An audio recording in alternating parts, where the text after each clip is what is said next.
mandam dinheiro para lá e nos deixam apenas com pequenas parcelas do orçamento. Então, a minha luta hoje é a gente, junto com a bancada, exigirmos no orçamento o que Minas Gerais precisa para desenvolver. Veja bem as nossas estradas. Tocantins duplicou estradas, Goiás duplicou estradas, Pará duplicando estradas. Minas Gerais, as nossas duplicações estão super atrasadas. Nós estamos tendo que colocar pedágio em estradas cheias de buracos.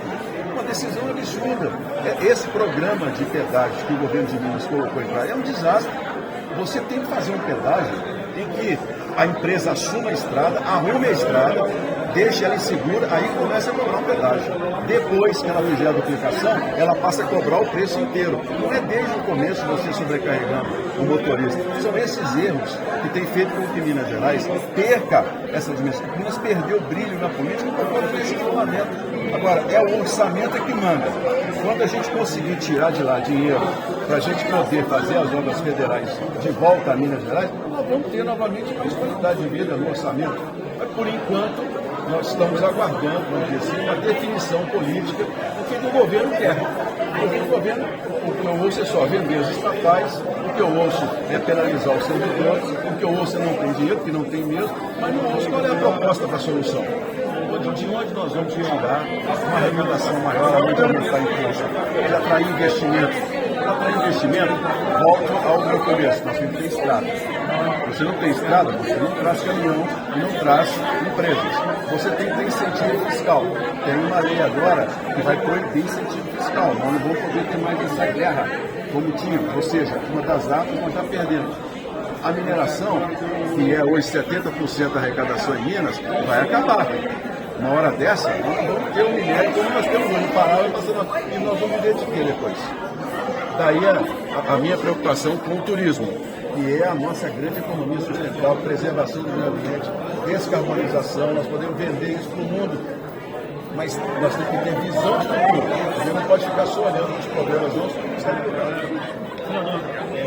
Entrando nesse assunto que o senhor acabou de falar, o senhor realmente acredita que o turismo tem um potencial tão importante para o país, para Minas Gerais, para Ouro Fino, já com essa grande conquista da Casa do Café com Leite? O senhor acha isso possível, viável, que o Brasil, Minas Gerais, Ouro Fino deve trabalhar para valorizar e incentivar, fomentar o turismo? Eu tenho certeza absoluta de que o turismo para nós em Minas Gerais é a grande solução nossa no futuro. A gente pode juntar a preservação do meio ambiente, das nossas serras, geração de emprego e renda. Isso na Europa funciona.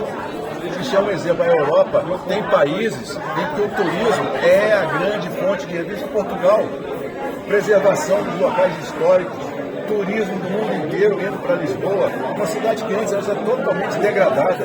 Veja veja a República Tcheca, que eu visitei, você vai lá, é o turismo que sustenta. Por que nós aqui não podemos? Olha, nós temos o Circuito das Águas, isolado, abandonado e sucateado. Nós temos as regiões do lado de cá do circuito de malharias entre as melhores do país, da moda tricô entre as melhores do país, isolado, sem divulgação. Nós temos as cidades históricas, Tiradentes, Ouro Preto, Diamantina, que não são ligadas corretamente por estradas. As estradas são horríveis.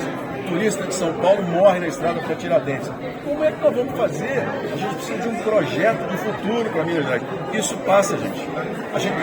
Esse projeto não é um projeto para 1, 2 anos, não. É um projeto para uma geração de 15 a 25 anos. Essa transição de um Estado extrativista, e eu falo isso com a experiência de quem foi relator da CPI de Brumadinho.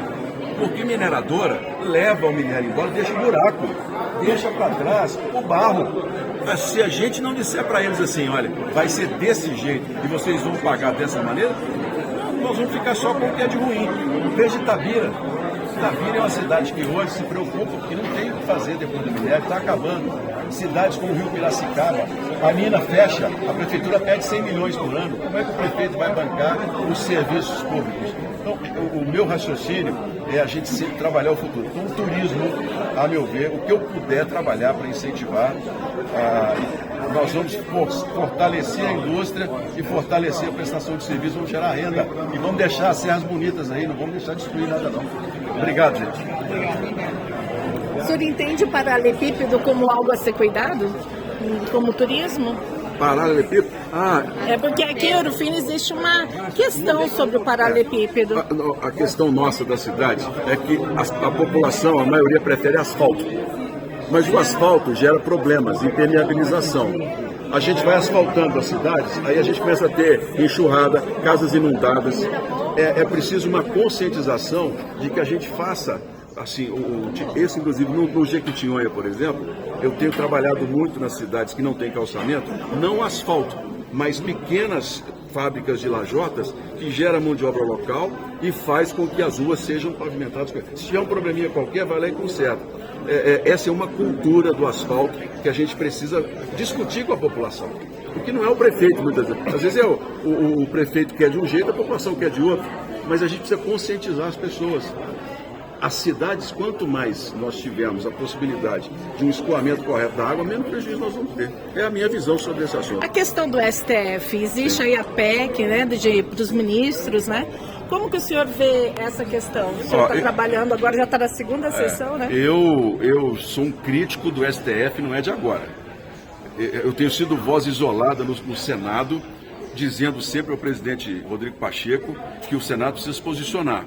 Não é para gerar guerra entre poderes, mas é porque o Supremo Tribunal Federal está sem qualquer limite. A Constituição brasileira deixou muitos vácuos para proteger o Senado, o Supremo. Hoje um ministro, o pessoal fala muito em impeachment, não há como fazer impeachment de um ministro na cadeira, porque ele tem a liberdade constitucional de tomar decisões. E as decisões têm que ser questionadas dentro da cadeira dele, pela própria lei. Então não adianta a gente querer achar ruim e falar, vou tirar você daí, não é assim. A gente precisa mudar as leis, e aí o parlamento é que tem esse papel. Nós vamos, eu tenho muita confiança, acabar com as decisões monocráticas. Um juiz manda, 81 senadores têm que obedecer, isso está errado. Nós vamos dar mandato para os ministros do Supremo, isso é um compromisso que o presidente do Senado fez conosco na reeleição dele. Vamos colocar ministros com 11 anos e vamos trocar. E virão outras decisões também, porque o próprio Supremo já percebeu que eles precisam voltar a ter freio e contrapeso.